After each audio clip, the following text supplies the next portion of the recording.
2002년입니다. 꽤 오래된 16년 전 2002년 3월 가이드포스트라고 하는 외국인 잡지가 있는데요. 가이드포스트에 특별한 보고서가 실린 적이 있습니다. 현재 터키라고 하는 나라의 수도가 이스탄불입니다. 그런데 이스탄불은 본래 이름이 콘스탄티노플입니다. 이 콘스탄티노플이라고 하는 이름을 가지고 있었던 로마 제국의 성도시였습니다. 그러다 1453년 술탄 마호메트 2세가 비잔틴 제국을 멸망시키고 이제 회교 국가를 창설하면서 이스탄불로 이름을 바꿨습니다.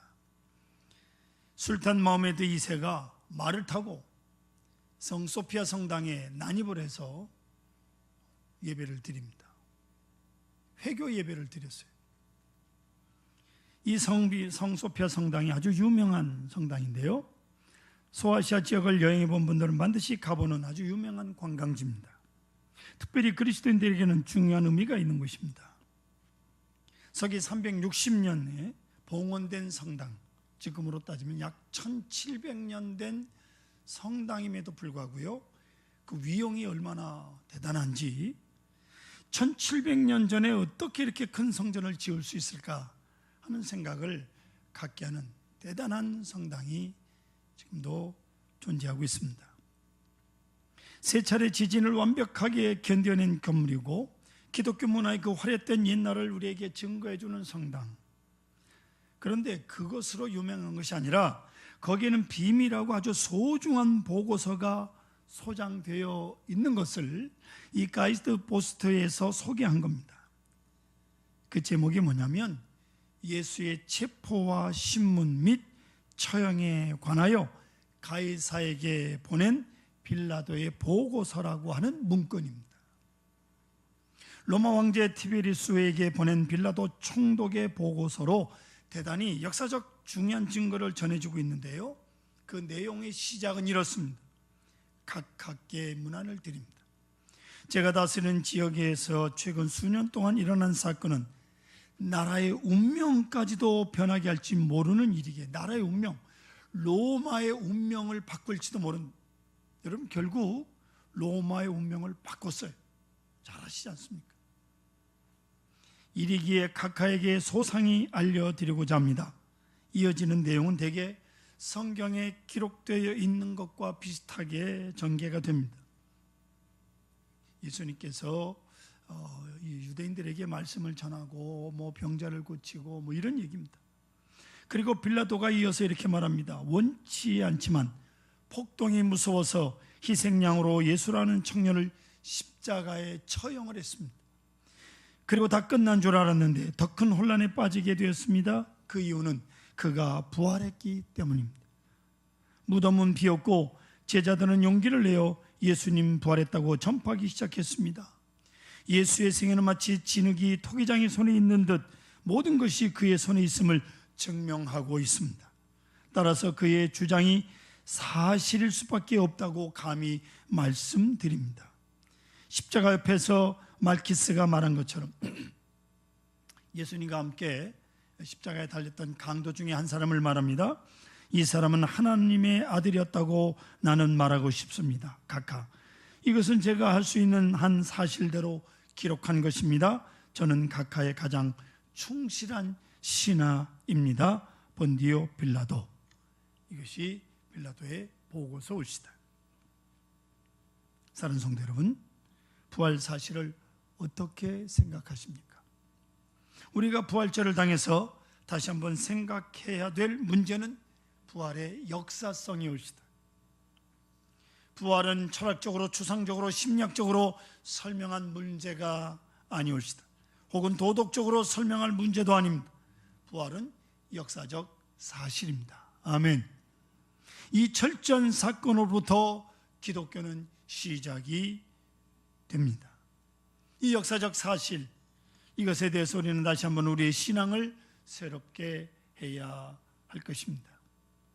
사실은 인간의 인간됨은 바로 그의 생각에 있는 겁니다. 생명은 바로 생각이 옳시다. 믿음은 바로 깨달음입니다. 영생은 바로 믿음이 옳시다. 이 사실을 알고 믿는 것이 바로 영생이에요. 지난주에 말씀드린 유명한 칼발트의 말에 우리는 두 가지를 잊지 말아야 됩니다. 미멘토 모리, 죽음을 생각하라. 미멘토 도미니, 주님을 생각하라 입니다. 여러분, 살면서 복잡한 일 많지요? 많지만 이 두 가지는 절대 잊지 마십시오. 우리는 죽는다는 거예요. 죽는다는 것을 미리 아는 게 인간이에요. 주님께서 우리를 위하여 죽으시고 우리를 위하여 부활하셨기에 우리에게는 부활이 있고 영생이 있다는 것을 알고 생각하고 믿는 것이 그리스도인이에요. 아멘. 아무것도 모르고 사는 게 동물입니다. 반면에 알고 사는 것이 인간이요, 아는 만큼 인간은 존재하는 겁니다. 믿는 만큼 우리의 생명의 가치는 존재하는 겁니다. 거기에 영생이 있는 거예요. 아는 것만큼 말하고 보는 것만큼 말하는 거예요. 예수님의 부활의 사실을 깊이 생각해야 합니다. 예수님의 부활만이 부활이 옳시다. 그것만이 부활입니다. 말로 다 설명이 되지는 않습니다. 어떤 미사로도 어떤 논리로도 다 설명할 수가 없습니다. 생명은 본래 설명을 필요로 하지 않습니다. 사실일 뿐입니다. 우리가 알고 모르고 믿고 안 믿고가 상관없습니다. 사실대로 실제할 뿐입니다. 부활, 예수 그리스도의 부활만이 부활이라고 하는 것을 잊지 마십시오. 보세요, 이것은 자연현상이 아닙니다. 영혼 불멸설 같은 이론도 아닙니다. 특히 윤회는 더더욱 아닙니다. 이것은 구속사적 사건이며 참 생명, 영원한 생명을 설명하고 증거하는 첫 열매가 되는 것입니다. 그래서 예수님의 부활이 중요한 거예요. 부활이라고 하는 사건이 바로 우리에게 주시는 계시요, 우리에 대한 약속이요, 우리의 생명에 대한 증거이기 때문에 아주 중요한 겁니다. 역사상 그 어느 때 있었던 하나의 사건이 아니올시다. 그것은 바로 우리를 위한 거예요. 그런 거로 구속사적인 사건이 바로 부활입니다. 첫 열매가 되십니다. 이것은 역사적 사건입니다. 우주적 사건이며 구속 사건이며 동시에 부활에 대한, 부활 생명에 대한 증거요, 우리를 향한 예표로 우리의 생명에 대한 약속의 증거가 예수님의 부활입니다. 성도 여러분, 죽음을 어떻게 생각하십니까?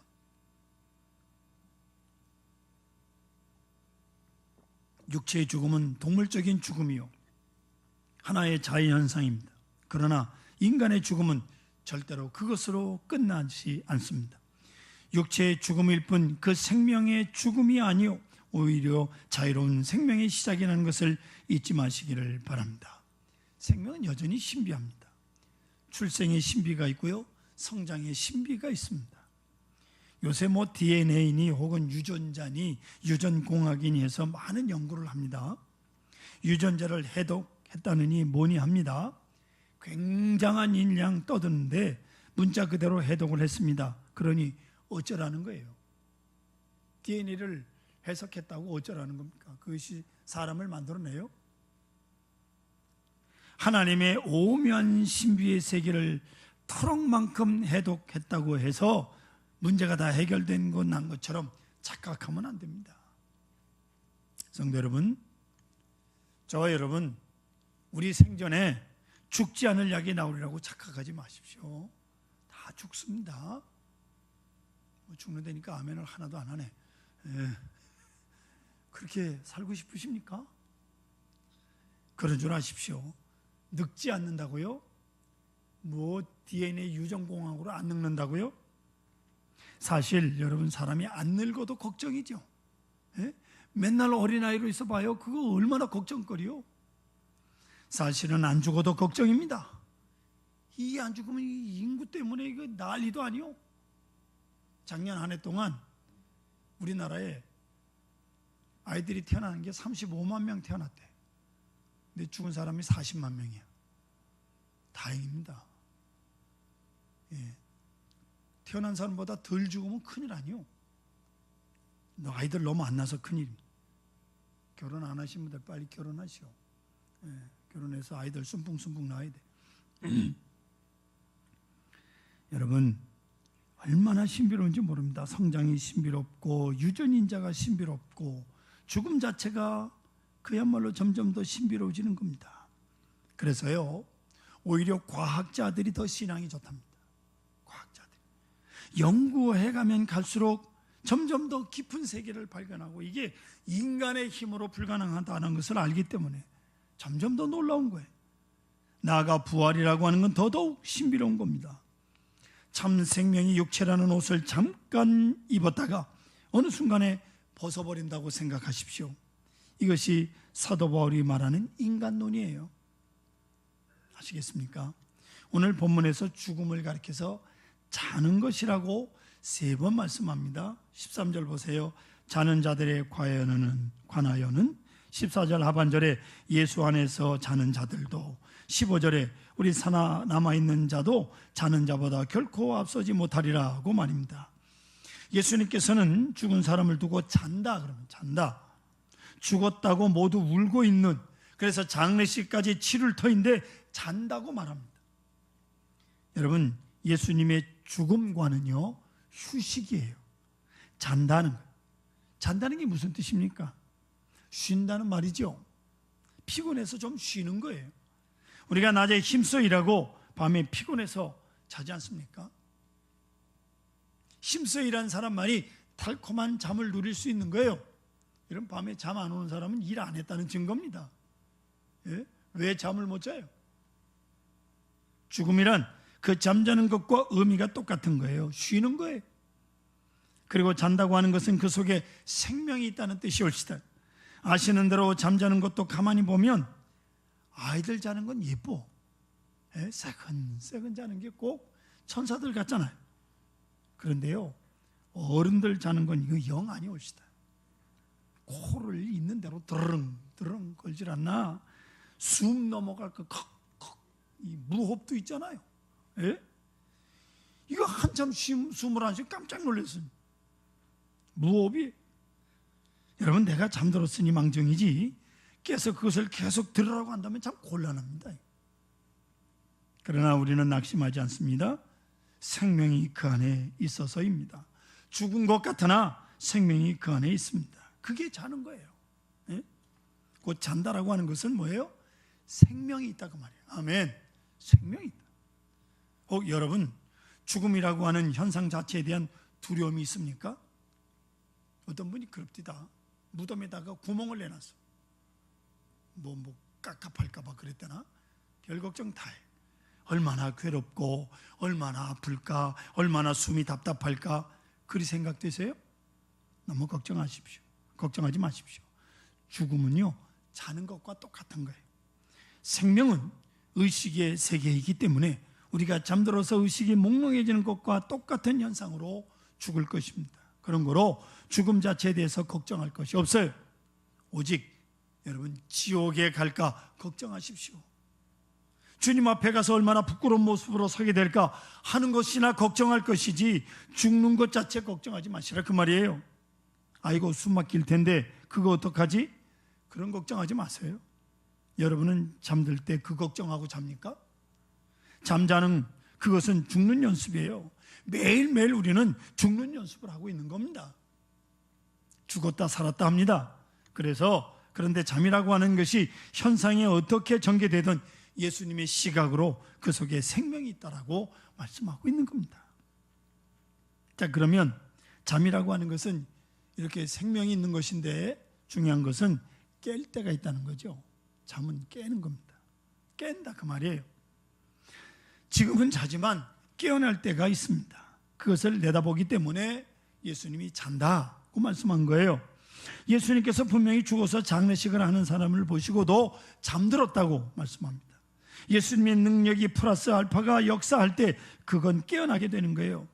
그래서 깨어날 아침을 생각하기 때문에, 깨어날 것을 확신하기 때문에 예수님께서는 잔다, 죽는 것이 아니라 잔다라고 평화롭게 말씀하시는 거예요. 이게 잔다는 뜻입니다. 그럼 죽음은 잠이에요. 아멘. 아주 끝없이 죽는 게 아닙니다. 또 하나는 그리스도 안에서 잔다는 겁니다. 그리스도 안에서 잔다. 이게 문제입니다.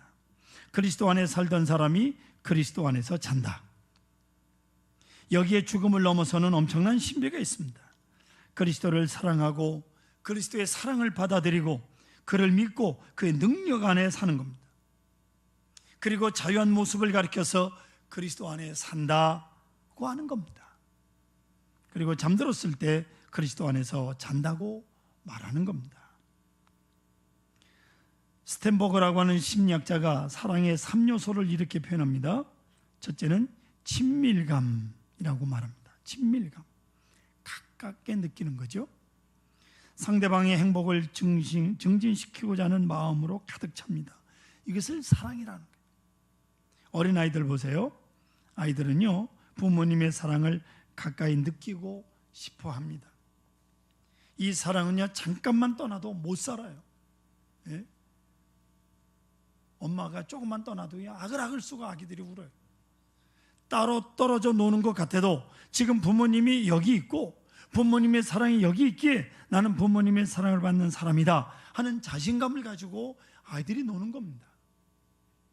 아이들은 어머니를 떠나서는 존재하지 않습니다. 엄마의 젖을 빨고 있으면서 엄마의 눈을 쳐다보고 있는 이 친밀감, 이것은 두 생명의 연합을 말하는 겁니다. 이걸 사랑이라고 표현하는 거예요. 두 번째는 정열입니다. 패션이 관심 있고 사랑과 사랑의 대상에 몰두합니다. 주님이 나를 사랑하는 그 사랑을 여러분 믿기에 나는 주님을 뜨겁게 사랑합니다. 열정적으로 사랑합니다. 이 열정. 주님께서는 나를 위해서 십자가에 죽기까지 사랑하셨잖아요. 그 사랑을 듬뿍 받으면서 우리는 아무런 구석이 없어요. 자유하고 행복합니다. 이게 믿음인 거예요. 여러분, 주님을 향한 뜨거운 열정, 이 패션이 바로 사랑인 것을 기억하시길 바랍니다. 세 번째는 전적으로 위탁하고 헌신하는 겁니다. 독립되게 별도로 걱정할 일이 아무것도 없습니다. 주님께 다 맡긴 거예요. 내 생명을 그에게 다 위탁해버렸어요. 그리고 그의 뜻을 그대로 나의 행복으로 받아들이는 거예요. 우리 생명까지 다 주님께 맡겼는데 현재 좀 고난이 있다고, 어려움이 있다고, 그것까지 다 맡기세요. 그리고 행복하십시오. 자, 이렇게 예수님을 사랑하고 믿고 그리고 죽어갑니다. 이 사람을 성경은 뭐라고 말씀하느냐? 그리스도 안에 사는 사람이다 라고 표현하는, 잠깐 잠들어 있는 사람이다 라고 표현을 하고 있습니다. 그리고 나서 이제는 장차는 그리스도와 함께 영원히 있을 것이다 라고 말씀합니다. 그 주님과 함께 하고 있는 겁니다. 그것은 사랑이요, 그것이 헌신이요, 그것은 행복이요, 동시에 그리스도 안에 있는 엄청난 자유와 용기인 겁니다. 그리고 그것은 영원한 세계까지 이어지는 것이옵시다. 그래서 오늘 성경이 뭐라고 말씀하느냐? 그리하여 우리가 항상 주와 함께 있으리라고 약속하고 있는. 그렇다면 이렇게 부활 생명 속에 사는 오늘의 생은 무엇인가 하는 겁니다. 여러분, 오늘 저와 여러분들이 살아가는 생에 대해서 저는 마더 테레사의 말을 인용해서 설명하려고 합니다. 아름다운 선물이라고 하는 책에서 마더 테레사는 이렇게 말합니다. 그리스도인이란, 오늘을 사는 생애에 대한 의미, 그리스도인이란 선교적으로 살아야 된다고 말합니다. 다시 말하면 그리스도인은 사명을 가지고 산다 하는 겁니다. 부활의 증인된 사명으로 사는 거예요. 내 얼굴과 내 삶을 보는 사람들이 생명이 무엇인지를 알도록, 나와 만나는 사람들이 영생이 무엇인지를 알 수 있도록 그렇게 사는 것으로 선교자적으로 사는 엄청난 사명을 지녔다는 게, 이게 그리스도인의 삶이에요. 두 번째는 명상가로 산다는 겁니다. 오직 한 가지만 생각하는 명상, 거기에 사랑과 정열을 쏟는 것입니다. 그 외에는 아무것도 생각하지 않습니다. 이것이 명상이, 오직 그리스도만 쳐다보고 그리스도에게만 집중하는 거예요. 집중하는. 세 번째로 보편적으로 사는 겁니다. 이 말이 무슨 뜻인가 하니, 의인이면서 우리는 죄인들 속에 살고요, 선하면서도 악한 사람들 속에 보편적으로 산다는 겁니다. 우리 그리스도인들이 세상을 버리고 살 수 없잖아요. 세상 속에 살아간, 저 악한 세상 속에 살아간 그리스도인이지만 죄악 세상 속에 아무 불평 없이 그대로 흡수되어 살아가는, 여기는 높고 낮고가 없습니다. 부하고 가난하고가 없습니다. 철저한 보편성을 지니고 우리 그리스도인들이 평범하게 사는 거예요. 네 번째, 단순성으로 산다고 마더 테레사는 말합니다. 단순하다? 그렇습니다. 현대의학이 말하는데요, 병이 왜 생기느냐고요? 복잡해서 생긴답니다. 복잡해서. 오직 한 가지만 집중으로 생각하면 사람은 엄청난 병에 대한 저항력을 가진다고 그래요. 그런데 이 생각하고 저 생각하고 생각이 분열되고 분산되기 때문에 힘이 약해서, 그래서 병마를 이기지 못한다는 거예요. 이 감기 들린 사람도 다 생각이 복잡해서 감기하던 거예요. 오로지 주님만 생각하면 병이 난리가 없는 거예요. 단순성, 사랑에 대해서 단순하고, 믿음에 대해서 단순하고, 생의 목적에 대해서 단순하고, 사명감에 대해서 철저하게 단순한 마음으로 집중적으로 사는 것, 그것이 바로 그리스도인의 삶이라는 거예요. 그리스도인의 삶. 여러분 어떻습니까? 단순합니까? 복잡합니까? 부활사건, 역사적인 부활사건이 제자들을 통하여 부활신앙으로 확인이 되는 겁니다. 부활사건이 오순절 성령 강림으로 인하여 부활신앙이 되고, 부활신앙이 부활생명이 됩니다. 이건 아무도 막을 수가 없어요. 부활생명을 지닌 사람이 죽기를 각오하고 복음을 전하는, 누가 막아요? 지난 주일 말씀드린 Behold the man, 이 사람을 보라, 빌라도가 한 말이에요. 빌라도 법정 앞에 서신 예수님을 지칭해서 이 사람을 보라고 빌라도가 외친 말이에요. 빌라도가 이것을 긍정했습니다. 역사적으로 인정했습니다. 죽음을 두려워하지 않습니다. 죽음을 변명하지 않습니다. 막을 것이 없다고요. 부활 생명을 가진 위대한 능력이요, 지혜요, 삶의 힘인 것이옵시다. 이 부활 신앙의 보장을 받고 그 믿음에 살고 그 사랑으로 살고 그 감격에 살고 그 능력에 살아가는 것이 그리스도인입니다. 아멘. 그리하여 우리가 항상 주와 함께 있으리라. 17절 하반절의 말씀. 그리하여 우리가 항상 주와 함께 있으리라. 아멘. 부활신앙으로 사는 사람들의 고백이 옳시다.